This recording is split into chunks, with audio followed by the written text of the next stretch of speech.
Los libros de historia están llenos de personas que lucharon, perseveraron y hoy son reconocidos por sus nombres, por sus hazañas, por sus logros. Y no es diferente que en la Biblia nosotros también encontramos a gente muy valiente. Valiente es aquel que persevera, que lucha hasta el final, que alcanza el objetivo. Todos los seres humanos queremos ganar. Todos los seres humanos queremos tener victoria. No hay una persona que planifique su derrota. No existe alguien que dice, yo voy a emprender algo y quiero que esto salga mal. Todos soñamos levantar la copa, levantar el título. Todos soñamos con que nuestro nombre puede estar entre los mejores. Todos soñamos con tener la victoria. Mas, ¿cómo se consigue la victoria? En la Biblia no hay lugar para gente que desistió. Si tú empiezas a revisar las historias bíblicas, vas a encontrar que todos los personajes, los héroes de la fe, eran gente que luchó, eran personas valerosas que perseveraron, que tuvieron caídas, que se resbalaron, que experimentaron la derrota, pero que ellos pensaron así: la derrota no es el fin, la derrota es una lección. Ahora me sostengo del brazo poderoso de Jesús, avanzo, continúo, me levanto, me sacudo del polvo y vamos para adelante. Nuestro mundo hoy está llena de gente derrotada, de gente que en su cabeza ya planifica su caída, de gente que dice ya no me puedo levantar, de gente que dice ya no puedo regresar, de gente que dice de esta no más me levanto. Recibo tantos mensajes cada día de personas que están tan desanimadas. Desanimarse no es malo, todos nos desanimamos en algún momento. El problema es estar allí o quedar desanimados por mucho tiempo sin levantarse.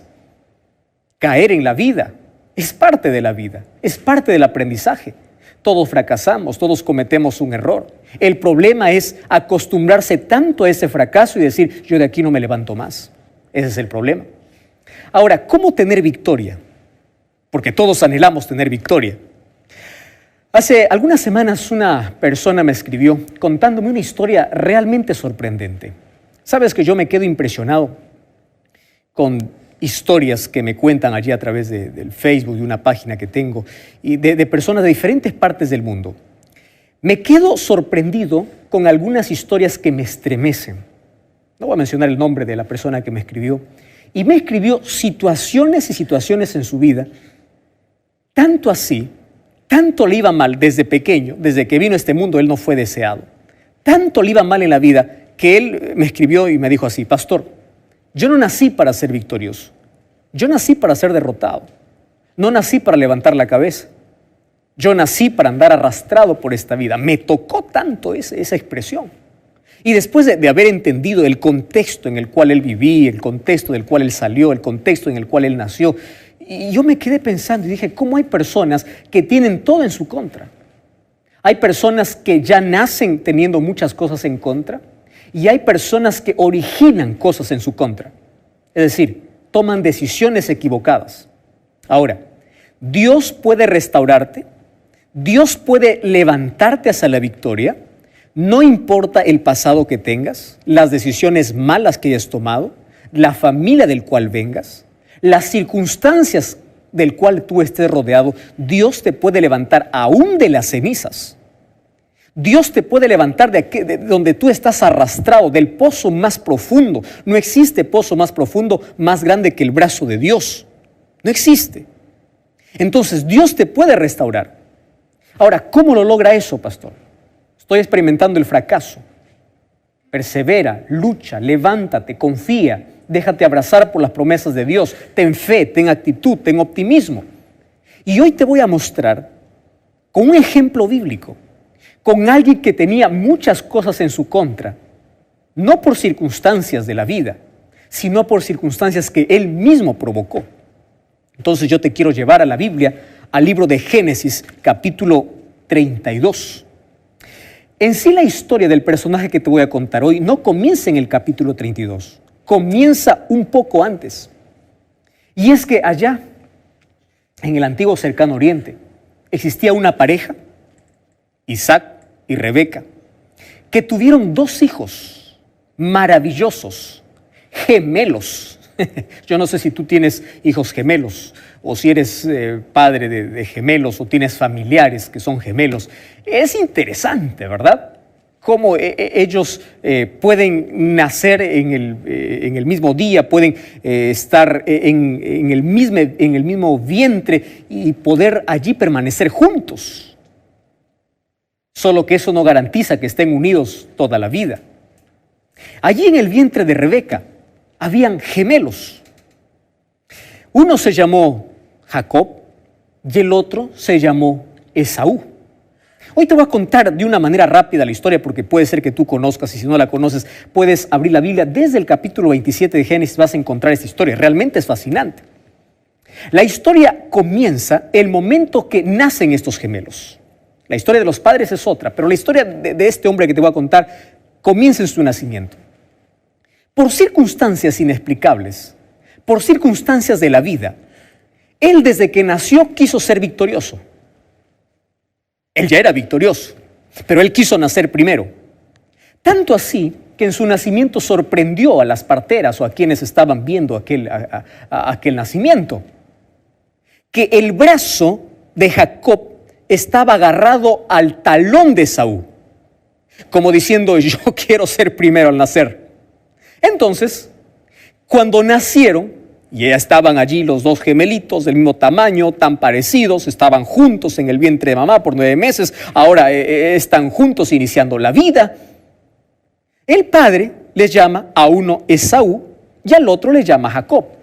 Solo que le llama Jacob porque su mano estaba allí agarrado al talón de su hermano. Yaqué, que es talón en hebreo. De ahí viene Jacob. Solo que Jacob significa aquel que quiere usurpar, aquel que quiere robar, o aquel que es mentiroso, o aquel que hace trampa. No es un nombre bonito, ¿verdad? Imagínate allí en la escuela, hola tramposo, hola mentiroso, hola aquel usurpador. No es bonito. Solo que los padres pusieron ese nombre porque de paso los nombres en esta época se daban de acuerdo a ciertas características. Era la identidad de la persona, era el documento de identidad de la persona. Cuando alguien decía ¿cómo te llamas?, su nombre reflejaba su identidad, era su identidad, reflejaba su personalidad, decía quién era. Entonces, así nacieron. Solo que cuando fueron creciendo allí en casa, los 2 tomaron diferentes oficios. Los 2 se dedicaron a caza. Solo que uno era caza con Z y el otro era caza con S. A Esaú le gustaba caza de cazar animales, le gustaba el campo, iba y allí traía algunos animales que eran buenos para comer y a su padre Isaac le encantaba aquellos animales que su hijo traía. Mientras que a Rebeca le encantaba su hijo Jacob, porque a Jacob le gustaba la caza, no la caza de cazar, sino la caza de las actividades domésticas. Le gustaba cuidar el corral, le gustaba tener todo en orden en la casa, le gustaban los quehaceres domésticos, y así que ahí tenemos a 2 hijos y cada padre tenía un preferido. Mientras que a Esaú gustaba mucho al padre, Jacob gustaba mucho a la madre. Cuando el padre de estos 2 gemelos está ya viejo, la Biblia dice que el padre perdió la visión. Y una costumbre muy antigua era de que antes de morir los padres daban una bendición a sus hijos. Y la bendición mayor o la bendición más grande lo llevaba el hijo primogénito. Así que Isaac llama allí a su hijo Esaú y le dice así: yo quiero bendecirte hoy. Solo que antes de que pueda darte mi bendición, quiero que vayas y que traigas aquel plato que tú sabes preparar con aquellos animales, con aquel animal del campo, mi plato preferido. Dame de comer, yo me voy a morir y quiero bendecirte, quiero entregarte mi bendición. Esaú salió en ese momento desesperado a buscar allí el plato favorito del padre, mientras que Rebeca escuchaba esa conversación. Llama a Jacob y le dice: quiero que me hagas caso. Mira, tu padre hoy va a bendecir a Esaú. Y no es justo, no es posible que solamente él reciba la bendición. Tú también puedes tener la bendición. Así que quiero que me escuches. Anda al corral, trae un cabrito. Vamos a hacer la comida que le gusta a tu padre, porque yo he cocinado toda la vida para tu padre y yo sé cuál es su plato favorito. Y luego tú vas a ir y le vas a entregar, le vas a decir: yo soy Esaú, dame la bendición. Y allí Jacob refuta a su madre, le dice: mamá, ¿cómo es posible? Tú sabes que somos muy diferentes. Esaú tiene mucho vello y yo soy lampiño, yo no tengo mucho vello. No, le dice: tranquila, todo está bajo control. Jacob, obediente, va, trae un cabrito. La mamá empieza a preparar ese potaje, ese plato rico, exquisito, maravilloso, gustoso. Entonces empieza con las pieles del cabrito a cubrirle los brazos de Jacob. Jacob toma el plato y se lo lleva allí a su padre. Cuando llega su padre, como él ya estaba tan mayor y ya no veía, le dice: padre, he aquí el plato que te gusta y he venido para que me des la bendición. El padre, al escuchar la voz, él no podría ver, pero podía escuchar, al escuchar la voz de Jacob, él tuvo duda y dice: ¿tú quién eres? Yo soy Esaú, le dice. Y comienza allí un número de mentiras. Yo soy Esaú, ¿tú eres Esaú? ¿Y qué tan rápido conseguiste aquel plato favorito? ¿Tan rápido te fue o tan bien te fue en la casa? Sí, padre. Otra mentira: Dios colocó allí la presa y entonces yo traje ahora tu plato favorito. Segunda mentira. Tercera mentira, le dice: bueno, si tú quieres que yo te bendiga, acércate un poco más. Porque Isaac quería tocar las manos. Esaú era muy velludo. Entonces toca las manos, y claro, no era el brazo de Jacob, era parte del vello del cabrito que habían matado. Isaac dice: la voz es de Jacob, pero aquí este olor de plato, este olor de campo, porque de paso se había puesto también los vestidos de su hermano, estos vellos que tienes en los brazos, es de Esaú. Comió. Estaba tan bien, tan rico la comida, que después le dice: ven y te voy a bendecir. Y la Biblia dice que allí le da la bendición. Solo que cuando termina de bendecir, llega su hermano. Y cuando llega su hermano, se entera de lo que su hermano Jacob había hecho. Una decisión hizo que pueda iniciar para él una vida de calvario, una vida de una conciencia intranquila. Porque por una decisión una decisión equivocada que él tomó, él tuvo que huir y se fue a la casa de su tío, que luego se convertiría en su suegro, Labán. Caminó muchos días y durante esa caminata estaba corriendo de miedo, y cuando llegó allá, él tuvo que pagar durante 20 años todo lo que hizo. Es decir, él buscó el fracaso por una decisión incorrecta, por una decisión equivocada. Él mintió, a él le mintieron.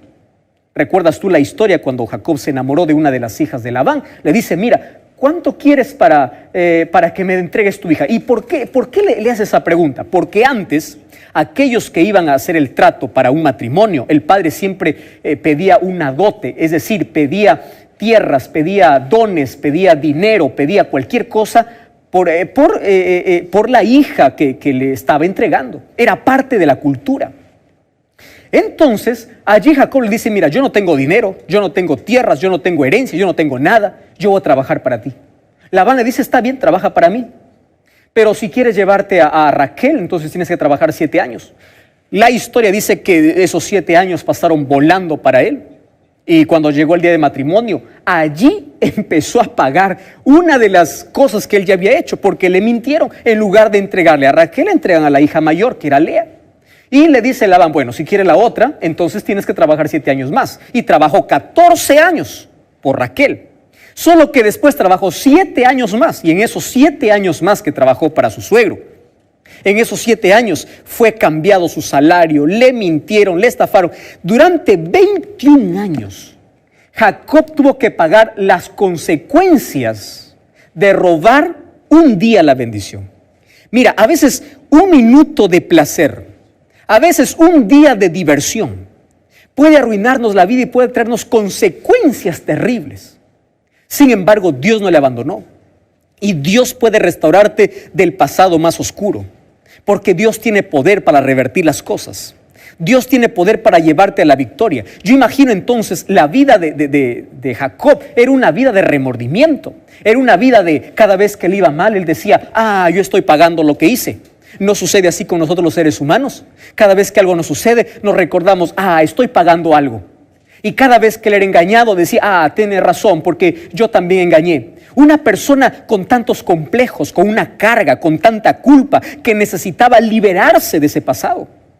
Un día salió de noche de la casa de su suegro, tomó a su familia y se fue, estaba de regreso a su casa.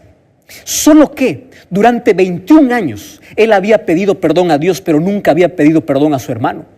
Así que mientras él sale de la casa de su suegro, él se entera de que su hermano está viniendo. Solo que su hermano no está viniendo solo. Su hermano está viniendo con 400 hombres. Entonces, una vez más empieza a revivir aquella escena cuando su hermano quería matarlo. Y dijo, si viene con 400 hombres, ¿yo qué hago? Yo no tengo un ejército, yo tengo solamente mi familia. Aquella noche fue de crisis para Jacob. Allí mientras estaba huyendo, a su familia los dividió por campamentos. Y mira lo que dice allí, Génesis capítulo 33, versículo 22. Se levantó aquella misma noche, tomó a sus mujeres, sus siervas, sus 11 hijos, y allí los tomó y los hizo pasar la ribera del río.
Y luego él se quedó solo. Me encanta el versículo 24. Y cuando se quedó solo, empezó a luchar con un hombre durante toda la noche. De paso, el lugar donde él estaba era un lugar peligroso. Era un lugar donde habían asaltantes. Cuando él se quedó solo para reflexionar en su error, él se había quedado en el pasado. Su mente estaba en el pasado, en lo que había hecho 21 años atrás. Él no había logrado liberarse de ese pasado oscuro. Él estaba con una conciencia remordida. Él estaba de miedo. ¿Cómo va a enfrentar a su hermano? Entonces aparece allí un hombre al lado para tocarle el hombro. Y él se sorprendió mucho y pensó que era un ladrón y empezó a pelear, empezó a luchar, sin darse cuenta que este hombre no era un hombre cualquiera. La Biblia dice que era el ángel de Jehová. Y cada vez que aparece el ángel de Jehová en el Antiguo Testamento, se hace referencia a Cristo. Es decir, Cristo fue para consolarle en su dolor. Ahí en tus momentos de soledad, ahí en tus momentos cuando no sabes qué hacer, cuando tienes remordimiento, cuando cargas una enorme culpa sobre tus hombros, cuando estás al borde de la desesperación, de la angustia, cuando estás llorando.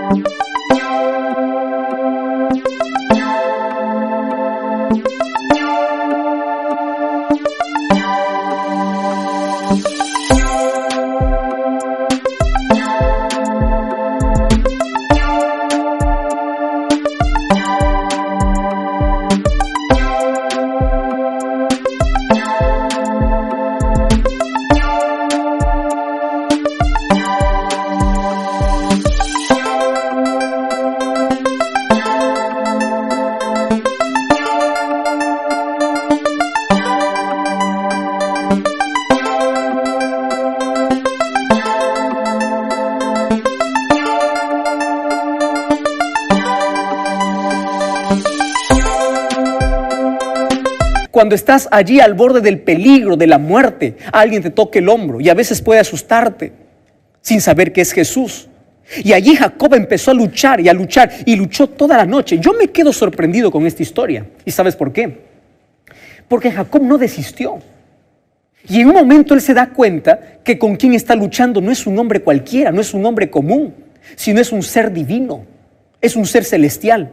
Y cuando él se dio cuenta de eso, él se aferró del brazo, de los hombros de este ser divino y le dijo así: yo no te voy a soltar mientras tú no me bendigas.